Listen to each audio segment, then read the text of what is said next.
Buy on MTG. Construct your deck. Command your board. Conquer the table. Hello out there in the wide world of web. This is Rob with Buy on MTG. Doing a little bit of a deck tech. The other day I mentioned that I had a Kibo deck, and I linked it in the comments below, but at that point I didn't have any of the categories and whatnot separated or broke down in any regard. Had a couple of my friends ask me to kind of do a quick breakdown of it. I'm going to go ahead and preface by saying the cost on this thing is relatively high, but that is honestly primarily because of the versions of the cards that I'm using, the sheer number of foils that are in it.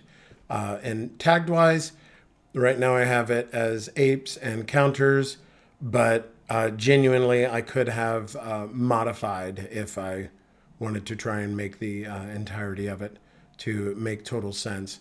So I'm going to start out with going over Kibo. Kibo is 2 and a green for a Monkey Noble. He's a 2/2, and he has tap. Each player creates a colorless artifact token named Banana. Tap sacrifices artifact for a green or a red, and you gain 2 life. Now, this came out of a Jumpstart product, and everybody knows Jumpstart products never come with the tokens that they actually require. And a couple Command Fests ago, when this card originally came out, RK Post had done some really cool tokens for it. So I had him, well, I asked him and purchased some of these little guys, and I'll put it up a little bit closer. But yeah, just a banana token, and he did his shadowed auto on them, and those are the bananas that I have used with this deck.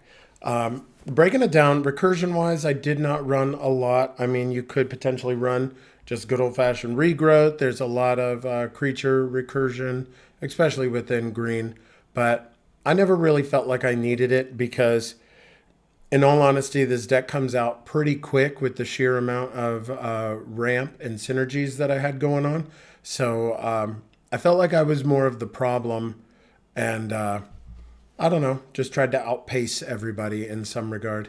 So what else does it say on him? Whenever an artifact an opponent controls is put into the graveyard from the battlefield, put a +1 counter on each creature you control that's an ape or monkey.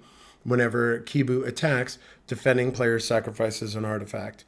So really, that's why I leaned into the +1 counter and modified synergy and artifact hate.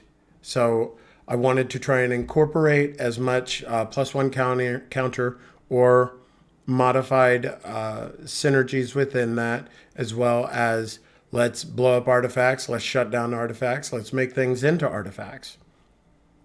So going into artifact hate and synergy, Gorilla Shaman, he has a really neat ability that's XX and 1 to destroy a target non-creature artifact with casting cost equal to X. So anything that's casting cost is legitimately 0. It's 1 mana and you blow it up. So that's really cool because it's also an instant speed ability. It doesn't require him to tap, so you can do it the turn he comes into play. So hypothetically, if I tap this and I make everyone bananas, then I can force people to blow them up. And in response, they'll always sacrifice them so that way they gain the life out of it. But it doesn't let me feed them and better set them up for ramp in the follow turns. And it puts +1 counters on everything. So it buffs my guys up quite a bit. Karn, the Great Creator, artifact or opponent's artifacts can't be activated. This is the really weird, wordy one, but more or less what the primary function is, it shuts off artifacts. That was the big reasons that it's there. So they can't use the bananas. Treasures are everywhere, so they can't use treasures. But I also run the combo with Mycosynth Lattice. So if you are not aware, Mycosynth Lattice, all permanents are artifacts in addition to their other types. All cards that aren't on the battlefield, spells, and permanents are colorless. Players may spend mana as though it were mana of any color. But the primary thing is Mycosynth Lattice makes everything into artifacts, and Karn says your opponents can't use their artifacts, their activated abilities. So really, that shuts off all their tap abilities and primarily the lands.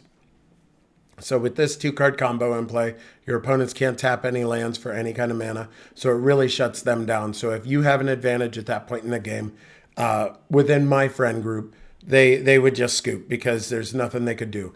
There are situations where you drop it, but you don't have the creature advantage, and they're still able to swing in and kill Karn. So it's not a I win button, but it certainly does put a damper on the remainder of the table.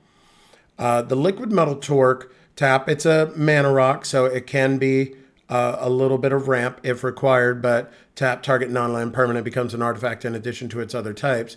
So if your opponent doesn't have an artifact in play because you've Kiboed them to death already and they don't have any more artifacts, well, make Liquid Metal Torque and make their most valuable permanent into an artifact, a non-land permanent, that is. So you can make a planeswalker into an artifact, you can make their biggest creature, so that's the only thing they can sacrifice. So that's a really fun synergy between these two.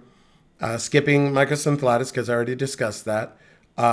Primitive Justice destroys an artifact for each additional, so it's almost like it had not Echo, but the one that you can pay the cost multiple times, almost like a kicker. And then also has, where is it? Destroy target artifact and you gain a life for each one and a green you pay in addition to its casting cost. It can be ridiculously expensive to try and destroy artifacts and gain life, but it's within synergy, and obviously there's an ape in the artwork, and that's one of the big things that drew me to it, similar to Gorilla Shaman now being an ape. Moving on to Uktabi Orangutan. A lot of people, funny enough, would talk about how these two are back there getting it on, doing their thing. And that's why if you look over to the Uktabi Kong over here, it's similar artwork, but this time the monkey's pregnant. So that's an unset, and that's why it's Wish You Were Here, because it's not within the deck because it's an uncard. But this artwork is a call out to Uktabi Orangutan. When it comes into play, it destroys an artifact. It's an ape. I mean, it's perfect on synergy. Vandal Blast. It's artifact hate, overload to destroy all opponents' artifacts. But if you do have Liquid Metal or Mycosynth Lattice in play, it does completely wipe out your opponent's board to include their lands. And this is more or less a win condition if you have Mycosynth Lattice and Vandal Blast. You might have opponents that want to suffer and want to sit there and watch you ping them to death with a 2/2, knowing that you're still going to get through because you're going to keep blowing up their artifacts and you're going to keep turning everything they have into artifacts. So you're going to keep blowing it up, especially when Mycosynth Lattice is in play, because it says target player sacrifices an artifact. It doesn't say a non-land. So with Myco in play, their lands will still be artifacts. You'll still swing with Kibo, and they'll still have to sacrifice them. So it's more or less a death sentence. And if people want to play it out, well, that's on them. People like special kind of tortures, and I'm not one of those. Removal, taking this into consideration, how much artifact conversion and artifact removal, and there are apes with fight abilities and alternate removal methods. I did not go super heavy in the removal package, but that's because Kibo with artifact hate kind of gives you additional just removal. Beast Within is a nice generic, destroys anything. Blasphemous Act is that good dig you out from being completely underwater, and you gotta do a board wipe. I mean, in a creature deck, you usually don't want to, but every now and then you don't have a choice. Chaos Warp, real similar to Beast Within, in my opinion. 3 mana, get rid of anything. This one just gives them a beast, which is no big deal. Chaos Warp sometimes can backfire, but I don't know. I think it's fun, the little chaos and the gamble of it. Kolga and Eudora. It's a 6 mana for a 7/7. When it enters the battlefield, you choose one. It gains Trample and Haste, which is really nice. Hitting somebody for 7 out of nowhere sometimes can close a game out. But it fights a creature you don't control. So that's pretty much a removal spell. And it's got 2 in Gruul, discard Kolga and Eudora, destroy up to 1 target artifact or enchantment, and then you shuffle it back into your library, and then you draw a card. So it becomes a removal spell for only 4, and you get to draw a card. So it's not bad to destroy an artifact or enchantment and draw a card for 4 mana. But also an ape, so it falls on theme. Kolga, the Titan ape, big 6 mana for a 7/6 when it enters the battlefield. It fights up to 1 target creature you don't control. Whenever it attacks, you destroy an artifact or an enchantment they control. And for 2 mana, return target human to its owner's hand. Kolga gains indestructible until end of turn. That has come up for me in the past, but it's certainly not often that somebody ends up giving you a human or a changeling. But it's cute, but that rarely happens. Ravenous Baboons for 3 and a red for a 2/2. When Ravenous Baboons comes into play, destroy target non-basic land. It's nice to have some answers to really powerful lands like Cradles or Maze of Iths and things like that. Maze of Ith doesn't shut off Kibo, though, because it's not a combat damage trigger. It is an attack trigger. So he doesn't need to connect. So just putting that out there.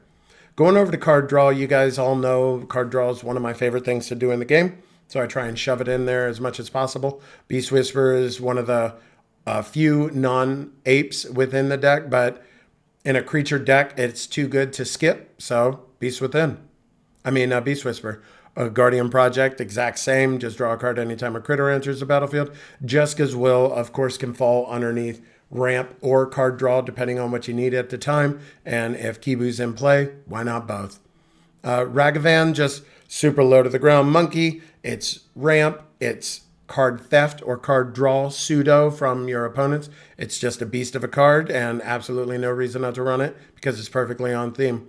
Silverback Shaman, 5 mana for a 5/4 trample. When it dies, draw a card. It's not a lot of card draw, but it's some segment or some facet of card draw. I mean, it's only a common, but it's an ape, so it made the cut.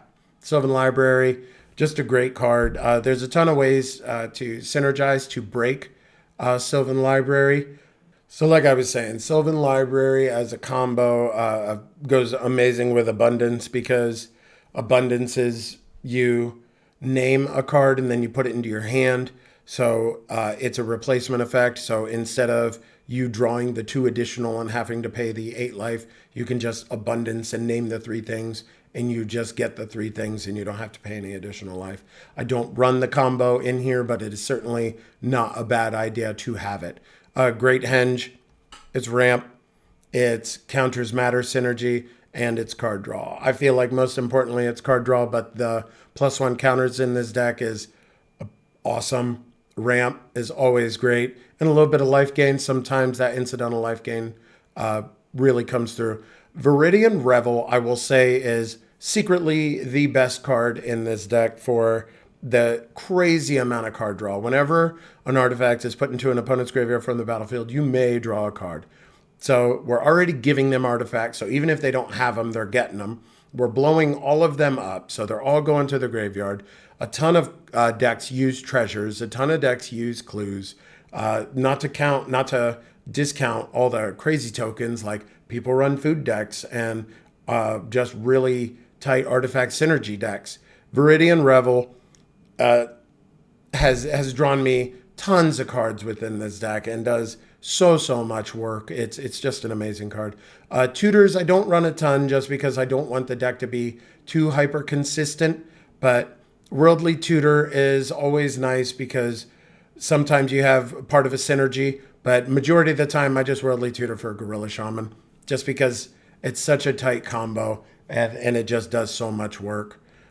Gamble, honestly, it's really good. I'm not trying to take anything away from it, but if you were trying to streamline the deck and make it a little less consistent, so it's more of that random fun, that would definitely be something that you could omit for another ape. Like there's a new toy ape that lets you draw a card when it dies.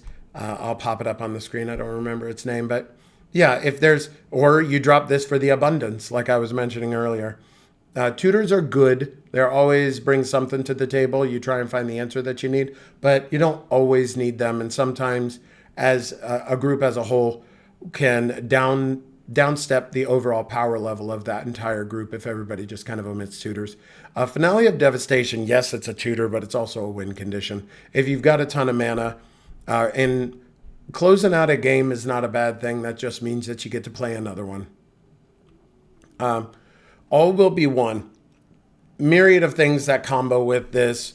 The Warhammer 40k, the red dude. There's a ton of things that combo with this that just win the game.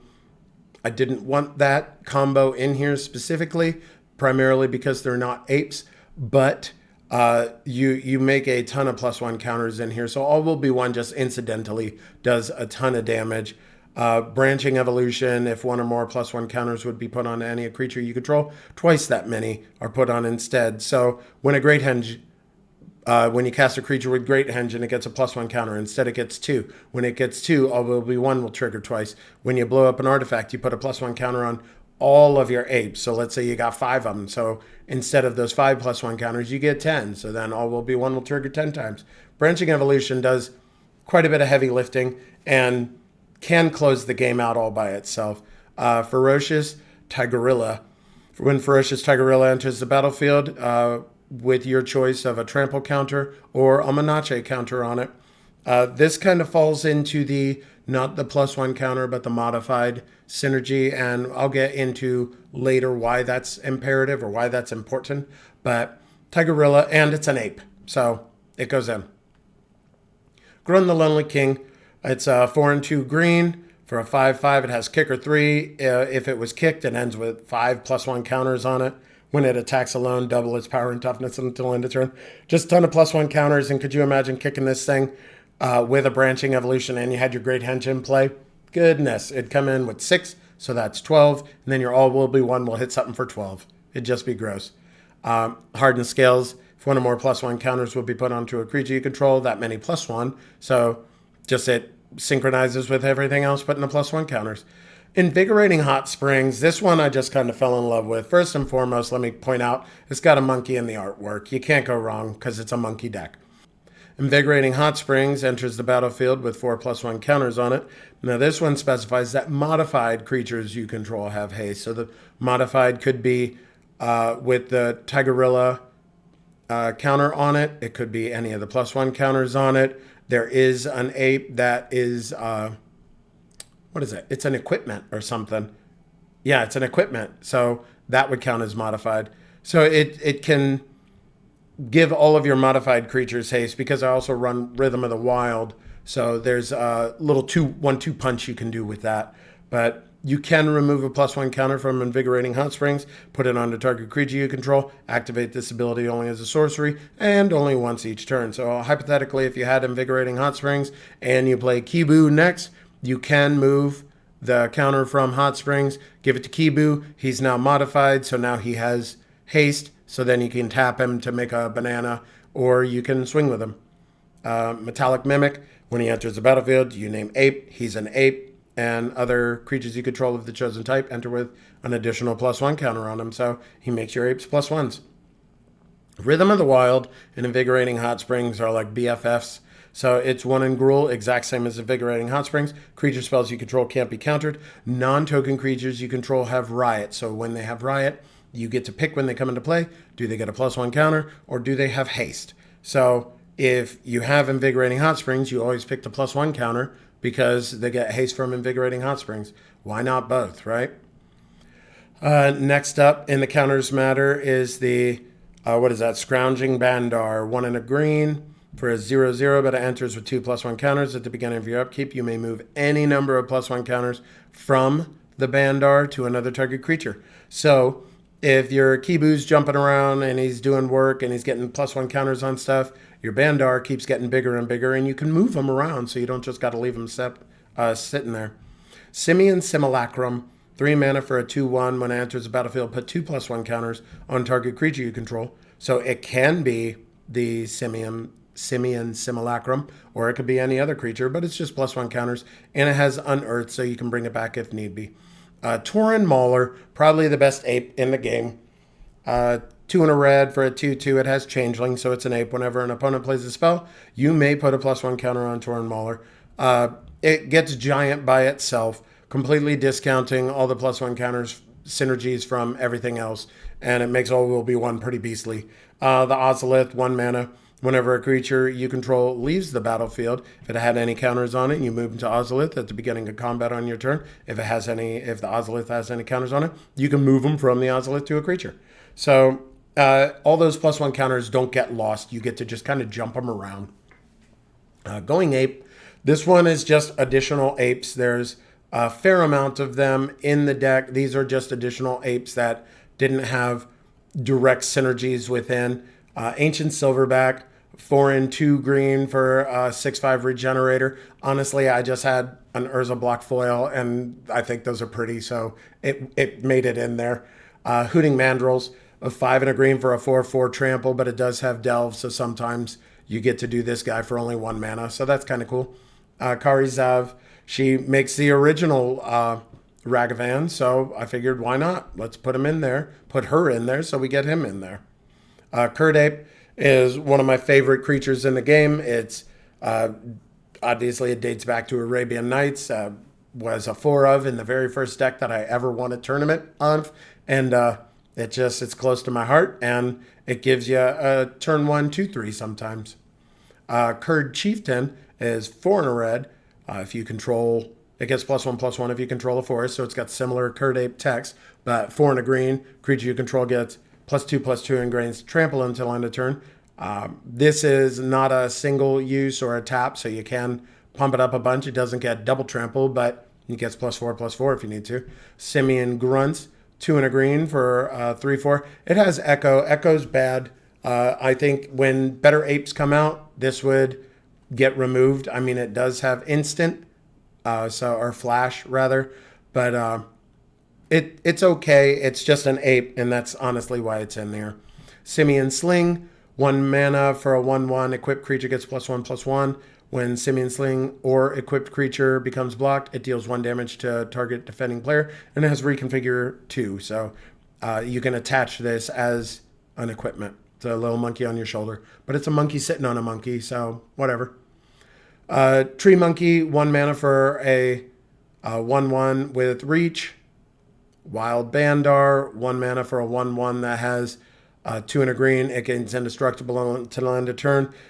I mean, protecting your creatures, sometimes people board wipe, and that's all you can do, so at least you got something, right? 1 and a green for a 2/1 Forest Walk. I do run Yavimaya, Cradle of Growth, so the Forest Walk is relevant, and sometimes you do get through. Land Base, Beseju's great. Cavern of Souls on Ape is great, or Monkey. Dual land, just a couple different methods to get multiple colors. I do run Fabled Passage as well as Prismatic Vista, just because I like to get as many lands untapped but still have correct mana base, so that way I can go find the thing that I need. This is just mana correction. Forest, Carpulsum Forest, it's just another method to get good mana. Keswick Wolf Run, given the creature +X/+O and trample has been relevant. Sometimes games start to stagger and draw out, especially when a majority of my plan is blowing up all their artifacts, which we all know majority of the time means mana rocks. So I'm slowing opponents down enough that sometimes just a big old clunky trampler can close a game out. I only run the 1 mountain just because the deck's primarily green, but I do want to be able to fetch one if need be. Mountain Valley, it's not a great card, but if you look right here, there's a monkey climbing on that tree in the artwork. So it's got a monkey on it. It's in there. Mutavault is a monkey if you need it to be. Prismatic, Raging Ravine, +1 counter synergy, so that way it gets bigger. The rest of the +1 counter stuff happens. Reflecting Pool, just another mana correction. Rootbound Crag, that's not a monkey, it's a dinosaur, but I'm sure there's a monkey somewhere in those forests. Secluded Courtyard, you name apes, of course. Spire Garden is just great. Stomping Grounds, great. Treetop Village, it becomes an ape. This one just says 3/3 green creature with trample, but the green creature with trample is an ape, so it synergizes with the rest of the deck. Unclaimed Territory, same way, you name ape. The one on color fetch, because I don't traditionally run off color fetch. And Yavimaya, Cradle of Growth for the one Forest Walker. Protection spells. Heroic Intervention is great. I mean, anytime they're trying to blow up your stuff and you can say no is always amazing. Inspiring Call is essentially the same thing. Draw a card for each creature you control with +1 counter. So do I put it in card draw? Probably, because it's going to draw you a ton of cards. But those creatures gain indestructible until end of turn. So it also protects your board from being wiped. So that being said, I've used it as a card draw spell, but I've used it more so to protect my board more often than just to draw cards. So I count it as a protection spell. Soak Guard, real similar. It's X and green. Put a +1 counter on each of up to X creatures you control. Auras, equipment, and modified creatures you control gain hexproof until end of turn. So if your creatures already have +1 counters, you can leave X at 0 and just 1 green, give something hexproof until end of turn. But if you do have a ton of mana, you can do that big pump, and hopefully they're doubled. They get doubled by 1 to 2 from hardened scales, and then doubled from branching, and then blast them all with All Will Be One. Tamiyo's Safekeeping is just a great card. Target permanent you control gains hexproof until indestructible, and you gain 2 life. So it's more or less counter to a removal. And Tyvar's Stand, X and a green. Target creature you control gets +X and gains hexproof and indestructible until end of turn. So it can be a combat trick to close a game out, but it can also protect a creature from removal. The ramp package is pretty generic. We've got Arcane Signet. Cursed Mirror is always nice, especially because it enters. When it enters the battlefield, you can have it become a copy of something. So if you need that other ape, if you need whatever kind of triggered abilities, that definitely. But plus, it also gives that thing haste, so you can turn that big old 7/7 sideways if you needed to. Gruul Signet, it's ramp. Kodama of the West Tree is another one of the non-apes, so we're up to 2. Kodama of the West Tree, 2 and a green. It's got reach. Modified creatures you control have trample, so we're putting the +1 counters on everything, but they tend to get blocked by a lot of tokens. Well, all modified creatures now have trample, so we're going to get through. Whenever a modified creature you control deals combat damage to a player, search your library for a basic land card, put it onto the battlefield, tap, then shuffle. So whenever that modified creature hits somebody, you get to tutor out a basic. That's a lot of really good ramp. And it's a lot cheaper mana-wise than Kodama of the East Tree, which also is a beast, but this one synchronizes and synergizes with the modified creatures a lot better, so that's why I went with this one. And I don't know, sometimes it's a flavor win. Nature's Lore, Find a Forest. Silverback Elder does a myriad of different things. 2 and 3 green for a 5/7. Whenever you cast a creature spell, choose one. Destroy an artifact or enchantment, so I could put it in Artifact Hate or Synergy. Look at the top 5 cards of your library. You could put a land card from among them onto the battlefield tapped and put the rest into the bottom in a random order, so you could put it into ramp, or you gain 4 life. So sometimes you need life. Really neat utility. It's an ape. It's just kind of mana intensive to cast, but man, it's a really good card. Simian Spirit Guide, the Mana Monkey. You could pitch it if you're trying to ramp out early, but I've hard cast the stupid thing, and it get 8 or 10 +1 counters and be a 10/10 monkey. Sometimes it just does work. Soul Ring is great. Talismans are great. 3 Visit is just like Nature's Lore. You just go find a forest. Utopia Sprawl is pretty awesome. I run Utopia Sprawl because I do have a high density of forests. Not to mention, if Yavimaya is out, everything's a forest. And it just, 1 mana is a ramp, and you just name red usually, so that way it kind of fixes your mana along the way. Wild Growth is the same way. And the Wish You Were Here, Uktabi Kong, not legal because it's an but like I said, the shout out, it's sitting over here with its little pregnant monkey because of what was going on in the background of Uktabi Orangutan. I do carry it around with me, though. I sit it underneath the commander like a companion.